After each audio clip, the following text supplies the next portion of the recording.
Hi. Good afternoon, everyone. Hello. Um, okay, so where are you guys watching from? So we have someone from Catanduanes, India, Nigeria. Where are you tuning in from? Laguna, London, Santa Rosa, Laguna, Cagayan de Oro, Cebu, wow, Bataan, Pampanga, Pangasinan, Muntinlupa, wow, Cebu, Cavite, wow. Okay, so this is why I love social media. We get to connect to one another, even if we are like super duper far apart. We can actually connect and check each other, check in on each other, and then we can also like share our lessons and learnings when we connect online. And of course, sharing good energy, the pictures that you post, the activities that you do, the work that you do. So this is why I love social media. It connects all of us in this positive way. And that's why for today, I decided to go live because it's Mental Health Awareness Month.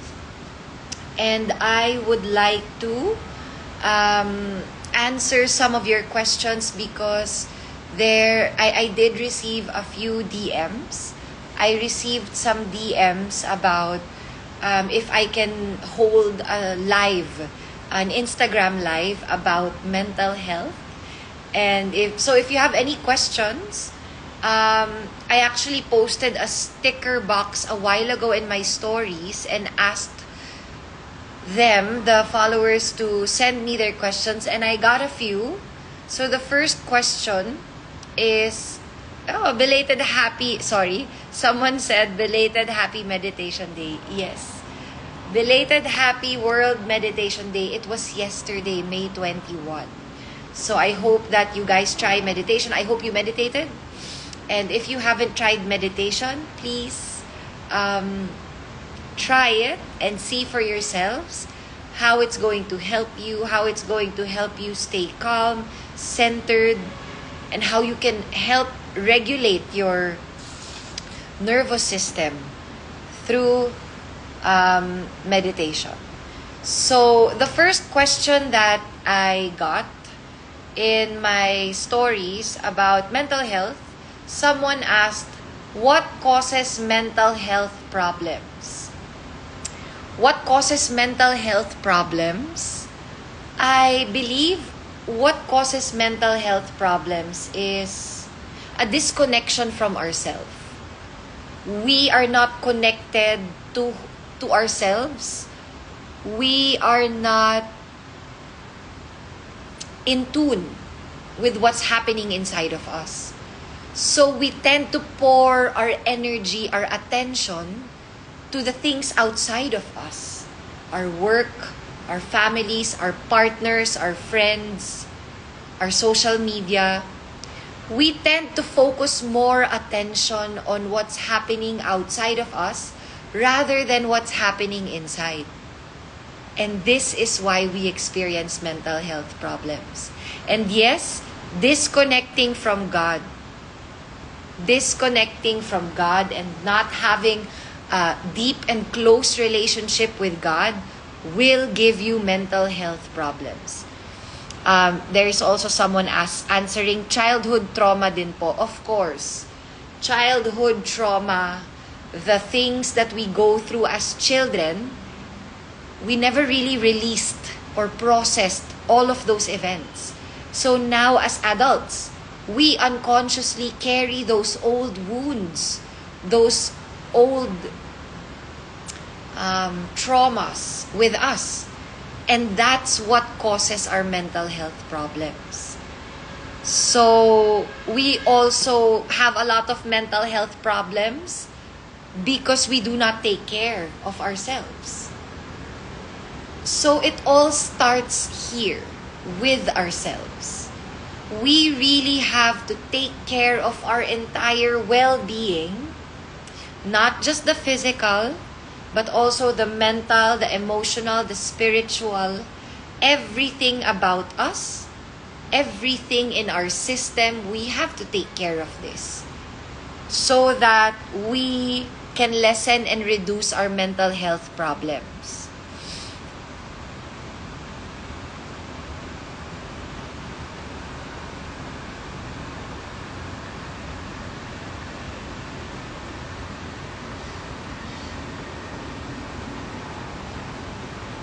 Okay, so someone is asking, are you thinking of doing a podcast? Yes, I am already planning my podcast. So I hope that you can support when I come out with my podcast. I hope you guys enjoy. I'm very talkative, especially when it comes to mental health, healing, spirituality, yoga, meditation, mental health, just everything that I love and I'm passionate about, I'm going to be talking about in my podcast. So yes. Do you believe that working out can improve our mental health? 100% yes.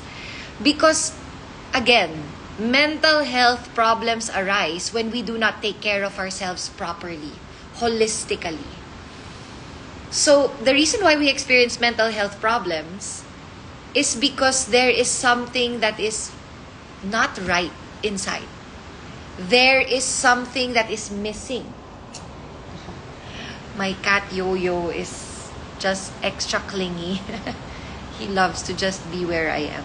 Okay, so if we do not take care of our entire well-being, somehow our mental health, something inside of us will call our attention that something isn't taken care of. So for example, you can work out at the gym all you want, but if you don't take care of your emotions, of what you're feeling, of how you're feeling inside, if you do not cry when you need to, then no matter how much you work out, you will not feel good. And then, for example,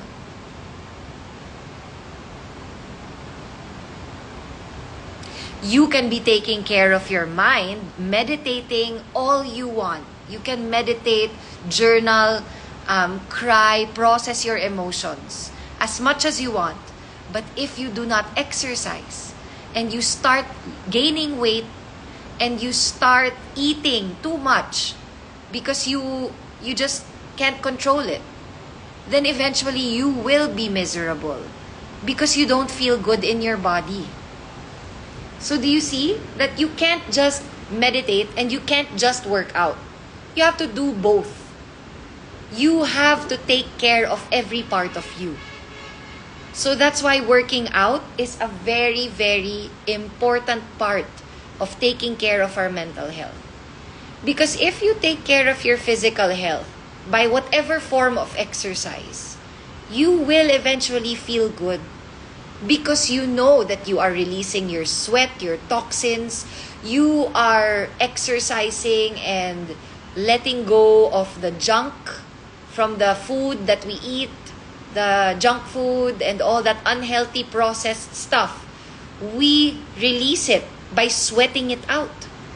So this will naturally make you feel good. And feeling good inside is an essential part of our mental health. So we experience mental health struggles when we do not feel good inside.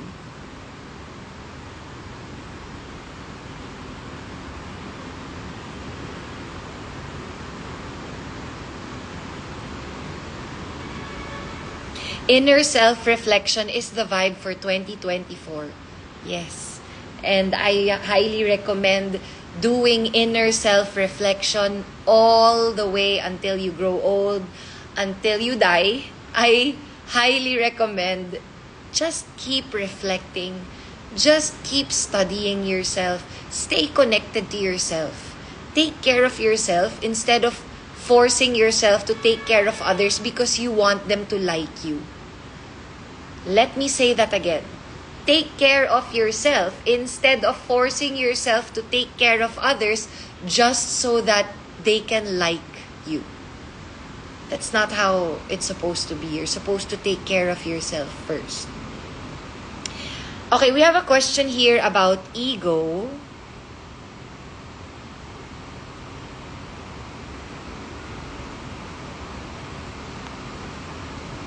Okay. There is a question here. Paano mawala yung ego or kailangan po ba talaga siyang mawala? Salamat po. Okay. Hindi mawawala yung ego. The ego will always be there. So we have the ego and we have our soul. Right? Ego is that layer of us that defends us. The ego is always afraid. The ego wants to be the best. The ego is in competition with others. Whereas the soul is connected to God. Okay? The soul is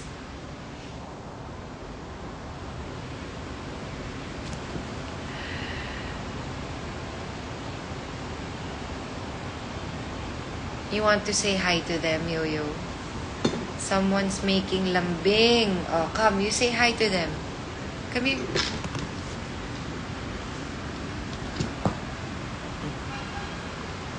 You say hi to them. You say hi. Uy. Hello. Okay na? Okay na? Okay. Okay na ha? Okay. So the soul is that part of you that is not afraid. The soul is the part of you that is calm. And the soul is very, very old. You know, it's been here for many, many years. And we just take on different bodies. But the soul has been here for a long time. And whenever we come here on earth, we take on these physical bodies. And our purpose here is to become more of the soul and less of the ego. So it's a challenge. It's your personal challenge to let your ego control you or to follow and honor your soul. So the ego cannot be gone because it's there. It is a part of you that also defends you. It is also a part of you that believes in you. Your ego can be a healthy ego. It becomes unhealthy when we allow it to control us. We have to have a healthy ego, meaning we believe in ourselves. We do what we have to do. We are responsible. You know, this is the ego at work. But then we have to listen to the soul more. So we have to tame our ego. That's what we need to do. Hindi kailangan mawala. We just have to tame it. We have to show the ego, our ego, that there is no need to be afraid. It's okay to be afraid, but we have to tame and calm the ego and trust our soul. You know, because the ego can be, if we allow it to control us, it will make us do things that are not good. Like for example, when you are operating from the ego, you're afraid.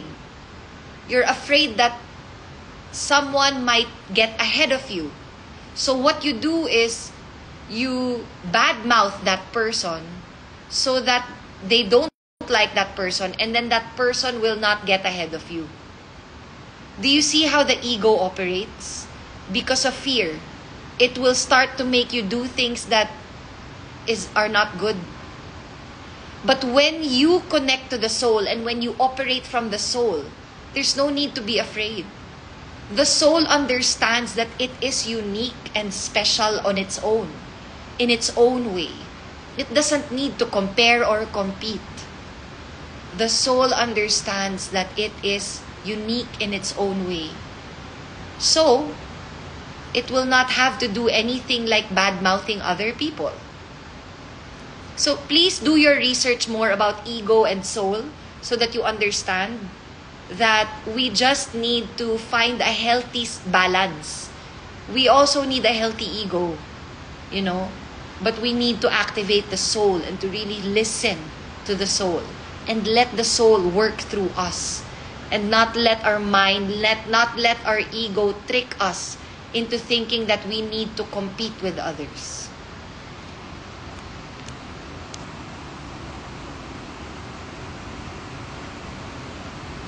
Tama, acceptance. Acceptance para mabawasan yung ego. Tanggapin natin. Let's accept when we are being egotistical. Let's accept it. You don't deny it anymore. Kaya nga importante, watch and observe yourself. Watch yourself if you are operating from the ego or if you're operating from the soul. Watch yourself and make sure to control yourself.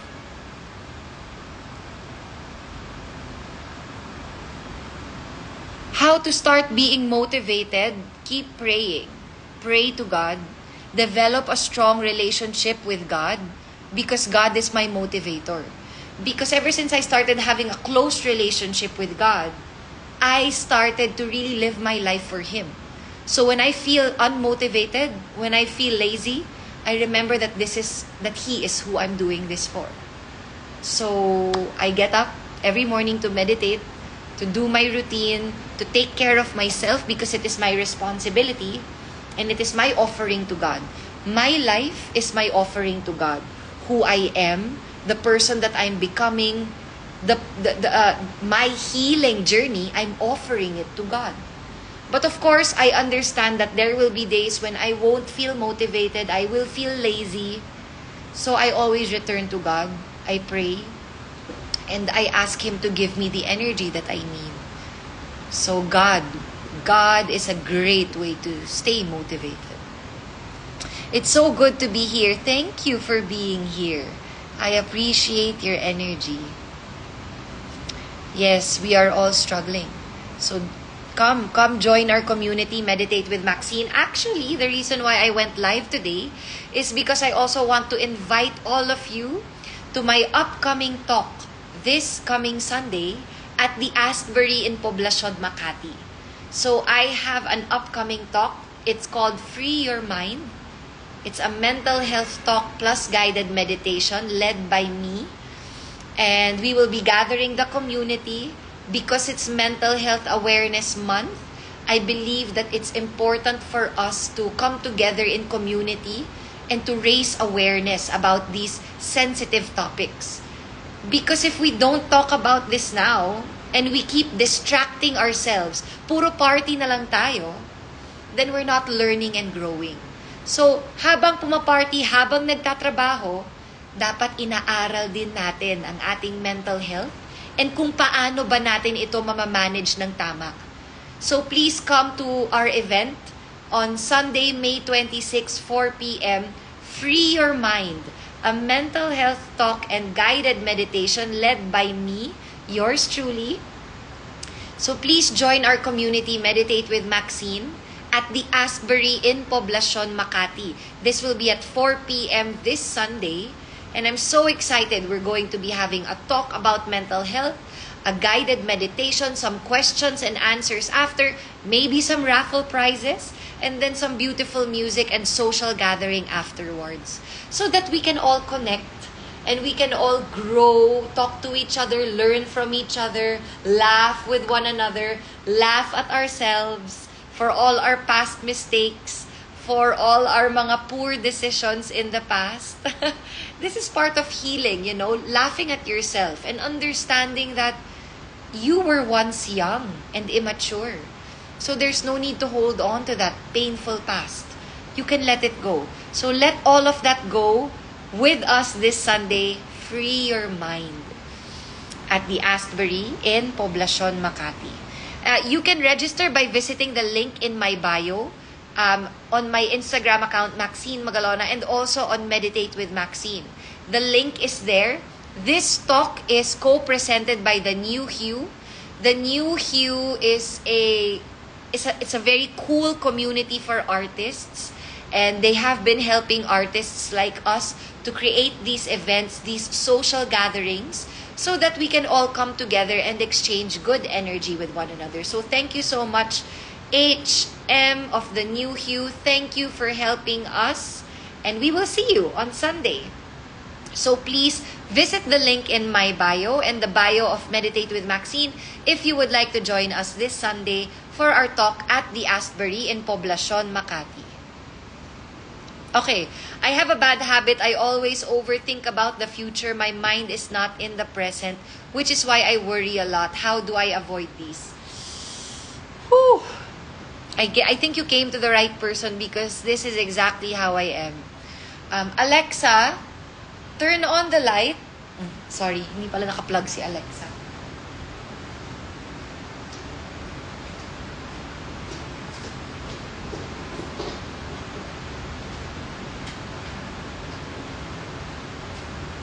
Alexa.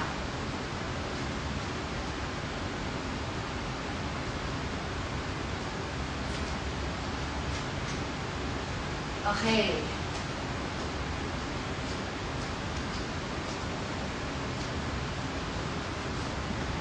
Okay, sorry. Alexa, turn on the light. Teka, nagre-restart pa siya. But anyway, I am the perfect person to ask about this question because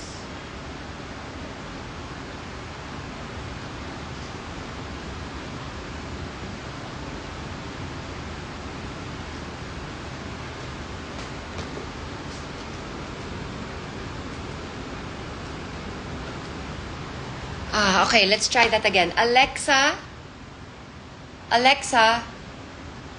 Oh, wow. I wonder why Alexa isn't working.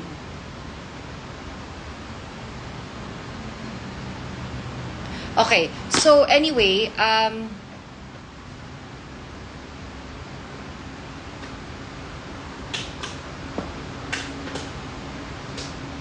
so I overthink about the future a lot. Yo. So I overthink about the future a lot, and it's just it's part of our design, I think, as humans, that we are scared of the unknown. We are scared that we don't know what's going to happen tomorrow, and we tend to think about that a lot, and it comes with a lot of fear, right? So the best way that you can how you can deal with this, how you can fix this, is by meditating and praying. So meditate to train yourself to stay in the present moment, and pray to have a stronger relationship with God, because God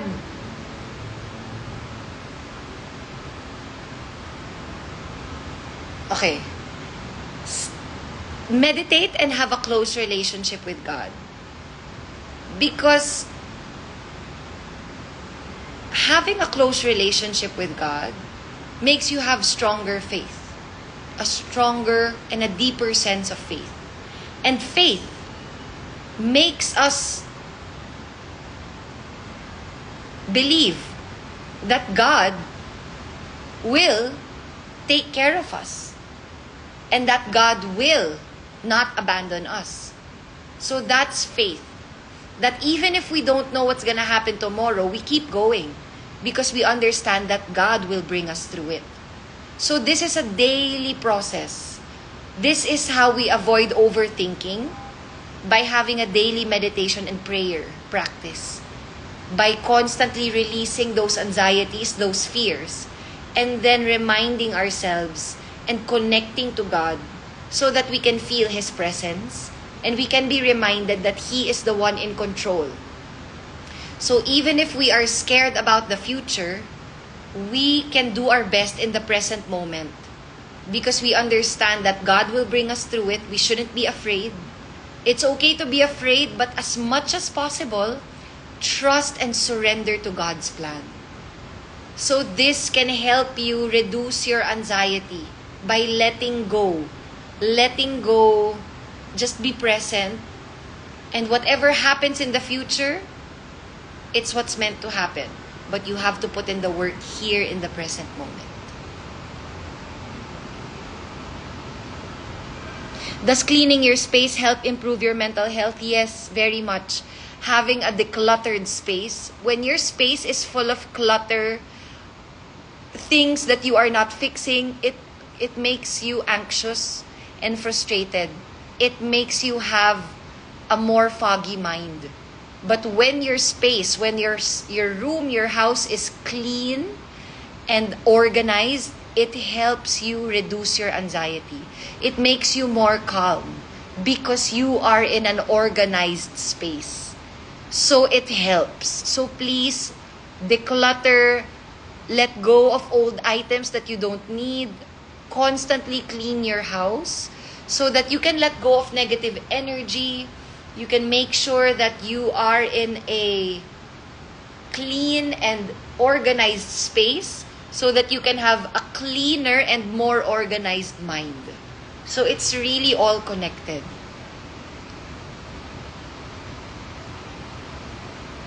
I miss you, Chanel. Hi to your dad also.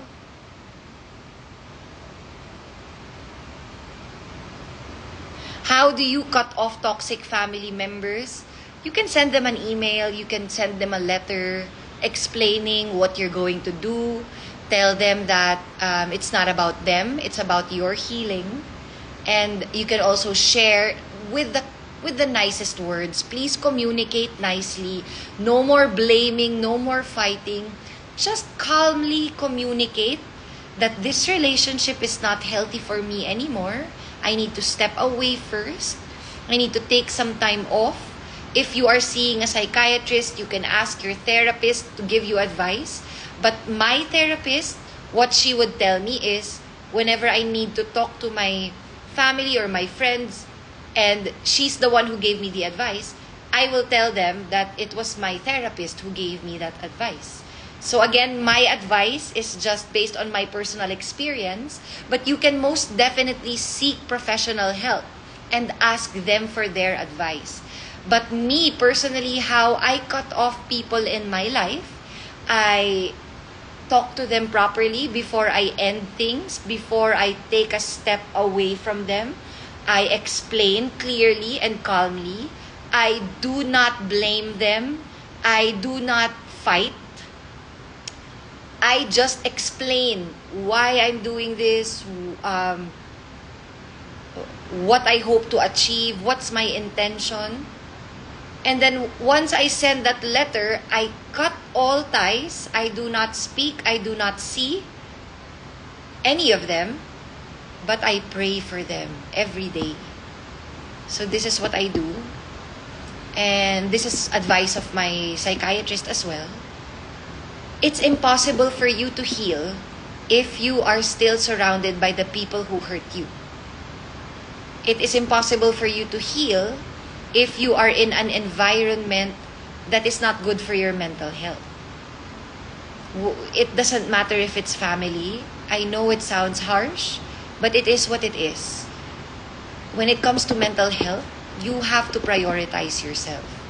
The reason why we experience a lot of pain is because we keep betraying ourselves and putting others first before us. So I know it hurts to cut toxic family members. And again, check yourself. You might be the toxic one too. So it's not just about them. Maybe you both are toxic for each other already. It's not always one-sided. So please check yourself too. You know?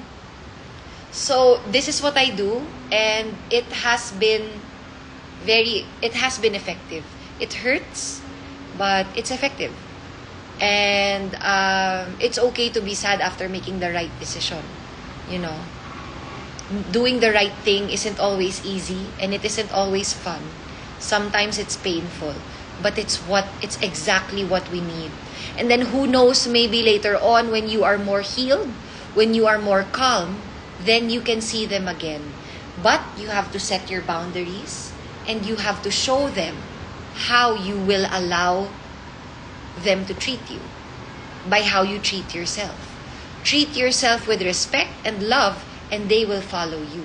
The reason why people keep disrespecting you is because you keep allowing them to. And it's also because you don't respect yourself. So it starts with it. It starts with you.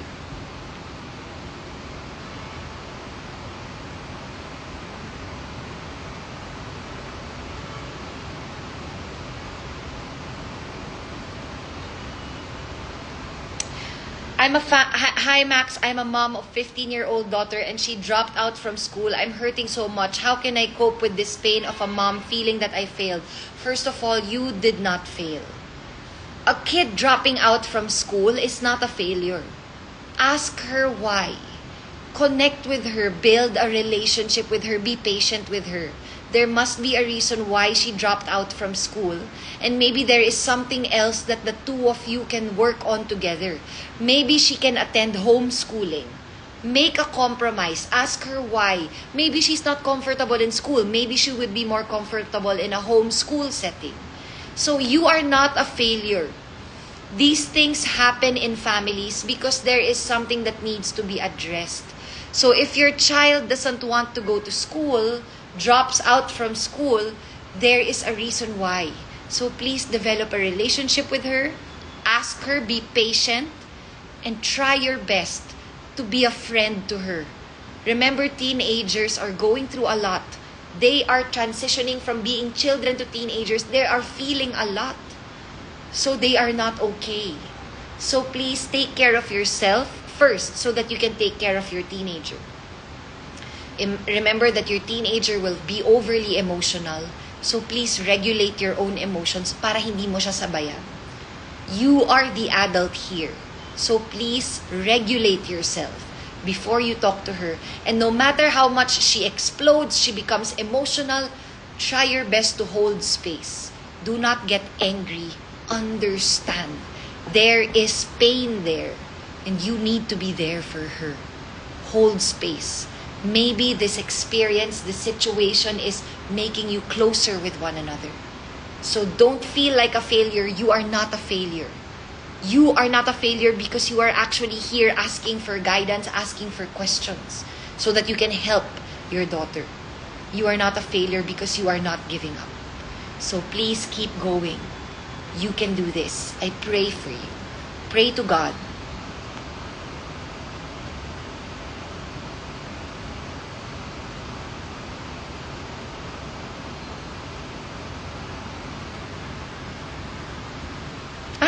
Hi, Basi! How are you? Are we going to see you already tomorrow?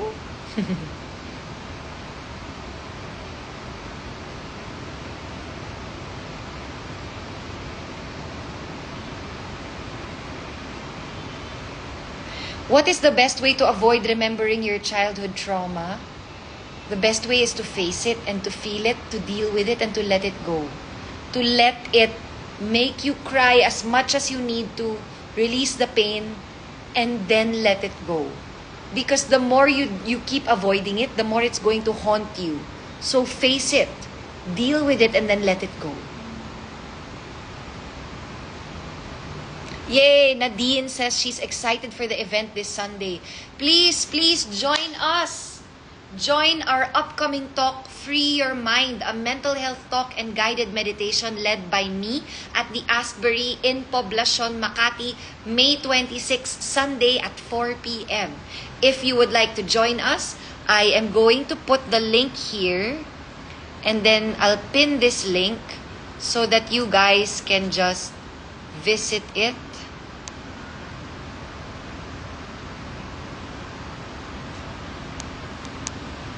And you can register. The entrance ticket is 777 pesos.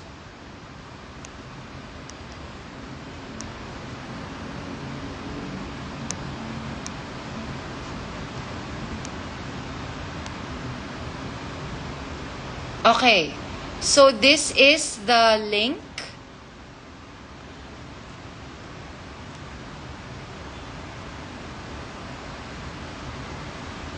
Okay, I already pinned the comment. Wow, bigla tayong nagkaroon ng filter. How do I remove this filter? Ah, ayun. Okay. Oh. Wait. Ay. Oh. Teka.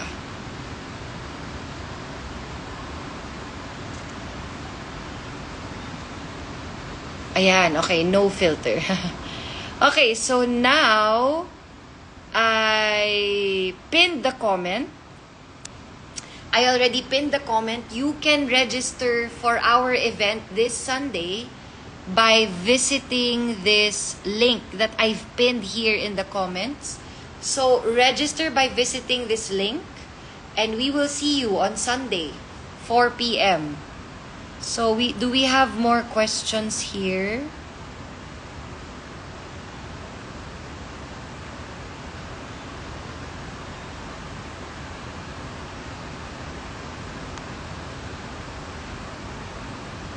How to control unhealthy sexual urges po? Go to God.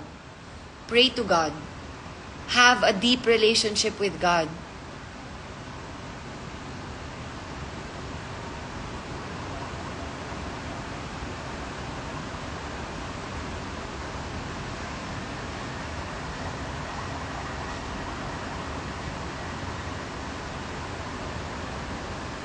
How can you cut off a relative who keeps saying na nag-iinarte lang when his or her child is mentally unstable and they're just ignoring it? You can actually send them a message that you don't agree with what they're doing, and that you pray for them, and that you hope that they can take care of their child who's mentally unstable. You know, you can cut them off by sending them that letter and then just never talking to them again. There is absolutely nothing wrong in creating healthy boundaries. It is necessary. It is absolutely necessary to create boundaries for yourself.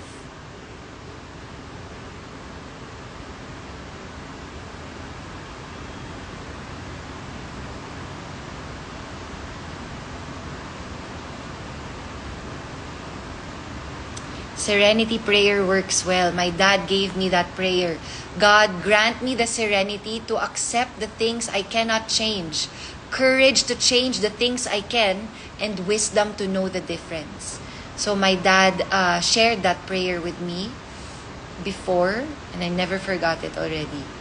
God, grant me the serenity to accept the things that I cannot change, courage to change the things I can, and wisdom to know the difference.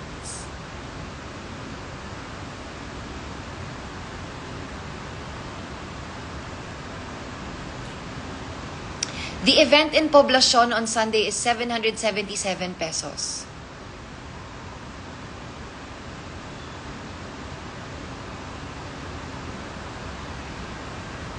Haribol!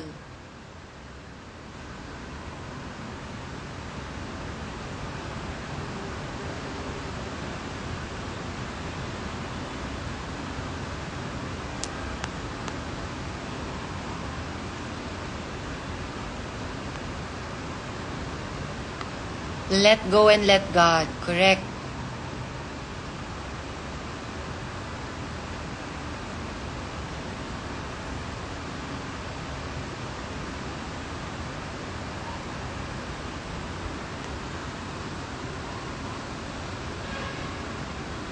Tell us about your daily routine. Okay, I wake up around 4 to 5 a.m. every day to meditate first in the morning. And then I have my meditation class. And then I practice yoga. I go to the gym. I watch some of my shows. I'd work a little on my social media postings and all of that. So this is what I do every day.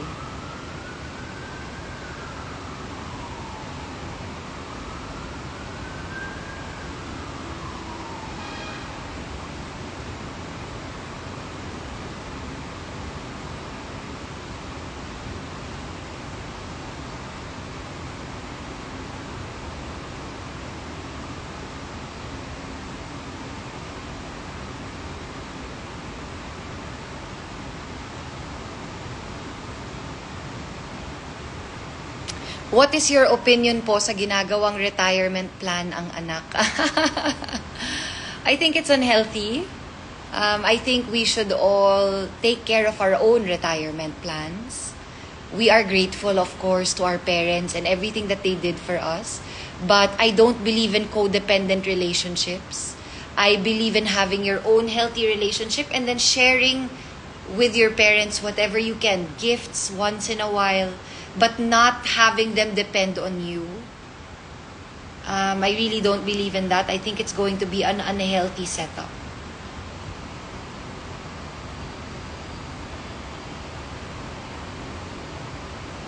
Again, everything is connected to fear. The parents who want to use their children as retirement plans, they are scared that they will not be provided for. But if they are trusting God's plan, God will always provide for them. They don't have to get scared. They don't have to fear. God will always provide. Where God guides, God provides. How to build a life you love. Oh my gosh. Cut out all distractions. Focus on what matters. Do activities that nourish your soul. You know, this is how you create a life you love. Focus on what you want to create, what you want to build. Focus on your goals. Stop caring what other people think. Focus. And everything will fall into place. Hi, Miss Maxine, do you take psych meds? I am so happy to share that I've never needed to take. My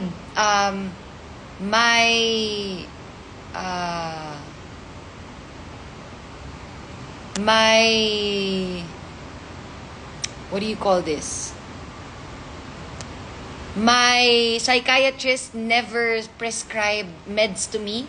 I've never taken psych meds ever. So I've always been on the natural path of healing.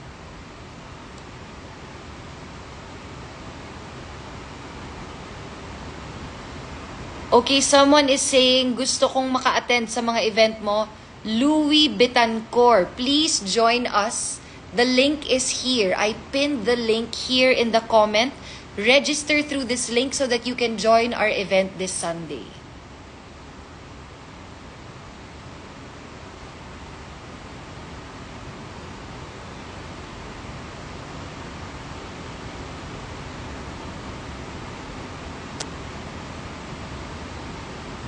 How to build confidence to say what you feel. I'm always scared na sabihin what I feel. Meditate, breathe, pause, practice it in the mirror. You know, feel. And don't be afraid. Don't be afraid of saying what you feel, sharing what you feel. Because sharing what you truly feel will never ruin a true connection. Don't be scared. If you share what you truly feel, then those who find it weird or find you, OA mo naman, those are not your people. But when you share what you feel and the people understand and they're like, thank you for sharing, those are the ones who understand. So you just have to find the ones who will share your vision, see the things that you're doing.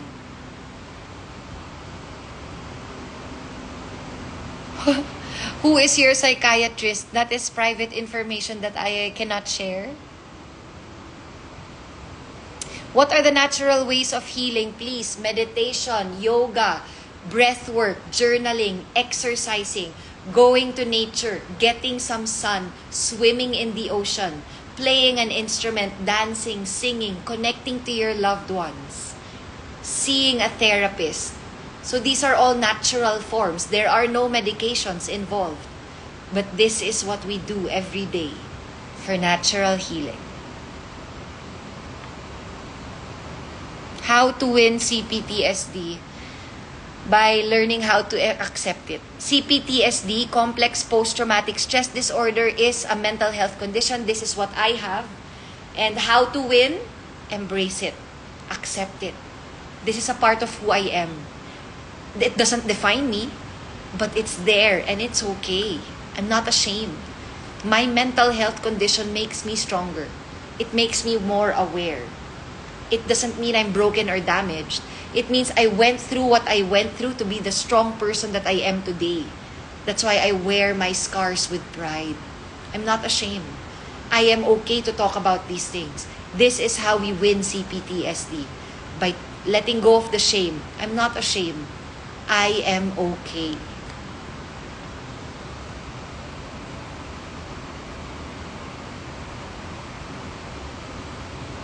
Okay. So again, thank you so much for joining this live. Again, I am inviting you to join us May 26, Sunday 4 p.m. at the Astbury in Poblacion, Makati. I have an upcoming talk, Free Your Mind, a mental health talk and guided meditation led by me in honor of Mental Health Awareness Month. So this month is Mental Health Awareness Month. Please join us so that we can all spread awareness about mental health. Come on May 26, Sunday. This talk is co-presented by the New Hue. The New Hue is a cool community for artists. They help artists like me to create events and social gatherings like this so that we can bring the community together. When it is on May 26, Sunday. So I'm not sure if I'm going to have a live stream of this talk. But please, tell your friends to come join us. It's gonna be in Poblacion, Makati. It's 777 pesos. I don't think that's a lot of money for a session about healing and mental health and growth. I think it's gonna be a great investment for your own healing and your own personal development. So please come join our community. Meditate with Maxine. May 26th, Sunday, I will see you there. And every day we have been meditating 8 a.m. every morning this month. If you would like to join us, it's 111 pesos per day. We have about 9 days left. 9 more days. Online via Zoom every day at 8 a.m. We open the temple doors at 7:45 a.m. If you would like to join us, you can, there is a link in my bio, Meditate with Maxine in May. Just register through that link and you can join us online via Zoom every morning until May 31. And on May 31, we will be seeing each other in person somewhere in BGC. So, follow my Instagram, Meditate with Maxine, for more of our announcements. Thank you again so much for joining. And I hope to see you on Sunday, May 26, for Free Your Mind. Okay, thank you.